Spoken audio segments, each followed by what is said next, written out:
So Angel Reese has her podcast, Unapologetically Angel. A lot of hype's gone into this, and a lot of her, she's put a lot of her stock into this, her public stock, as far as, there's going to be a podcast every week, and she's going to, have some interesting guests. That has not happened yet. There's just no two ways about it. That's not happened yet until this week. She had Shaq on her show.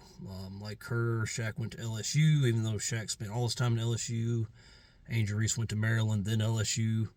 For those who don't know, Shaq was, for a long time was, pro Angel. She was very much about, Angel's the best rookie. Angel needs to be rookie of the year. I don't think he was watching any of the product. I really don't think Shaq was.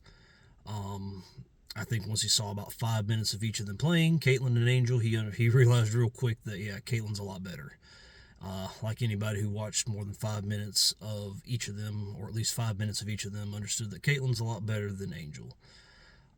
He went on her podcast, and it was crazy. He just dumped all over her and women's basketball. He praised Caitlyn, her rival, to the high heavens, while just dumping all over Angel and, like I said, women's basketball in general. That was Shaq at his most savage. I've not seen a high-profile, bald black dude just piss all over a woman like that since the R. Kelly. Yeah, I better stop there, but you get the point. He goes on her podcast, and he's, first of all, he just flat out asks her, he says, "Why do you think people like Caitlin Clark so much?" Now, Angel, as you know, she's really, really hitched her wagon to Caitlin Clark, and basically that's her identity, for lack of a better term, is riding Caitlin Clark's coattails, trying to be her rival, trying to be her nemesis or foil. She's really attached herself to that, and that's really kind of cost her. People realize she's not at her level, and like I said, it's, as I talked about in a previous video, it's really cost her hype train to be derailed gradually. Said not in a blaze of glory, but just caused it to be derailed. And as a result, now she's having to try to create other hype trains, such as with her Unapologetically Angel podcast, which is not doing. I mean, I guess it's doing well because we talk about it every week, but it's always us clowning her for it.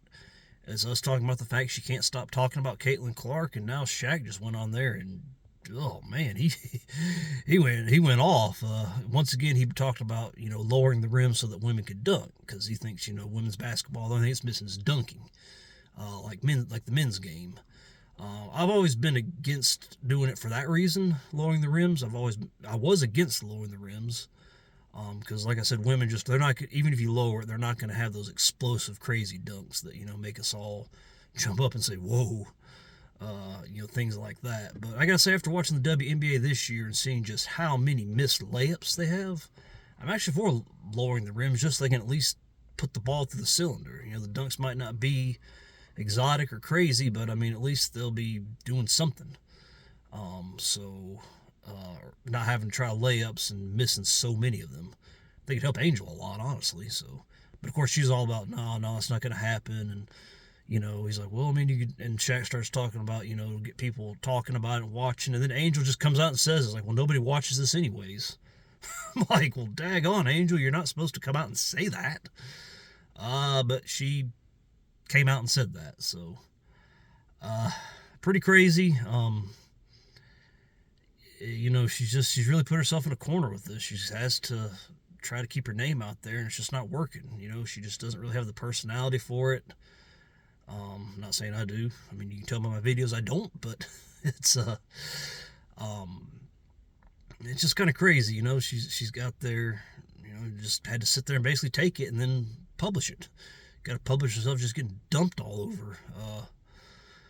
It's just tough. And then this week there's a hype video talking about showing Caitlin Clark already in the gym working on some of her mid-range stuff, the floater, which we saw some glimpses of that throughout this year, and man, if she can get that going, whew, she'll be unstoppable. And again, I'm not saying that Angel's not in the gym doing stuff, but you don't see that. And if her game doesn't improve, then people will assume that she's not doing it. It's kind of like when she went to Paris over the Olympic break. Whereas Caitlin kept a low profile. They came back from the Olympic break, and Caitlin had improved a lot, and Angel had actually regressed some, especially with her ability to convert layups. So you kind of just had to assume that she was not in the gym, not in the lab, whereas Caitlin you'd have to assume was. And that's just it's just a bad look. If she wants to keep her stock high, if she wants to keep herself being marketable, she's really gonna have to start doing some stuff on the basketball court. Some of the stuff she's doing off the court, might work for some people. It's not her.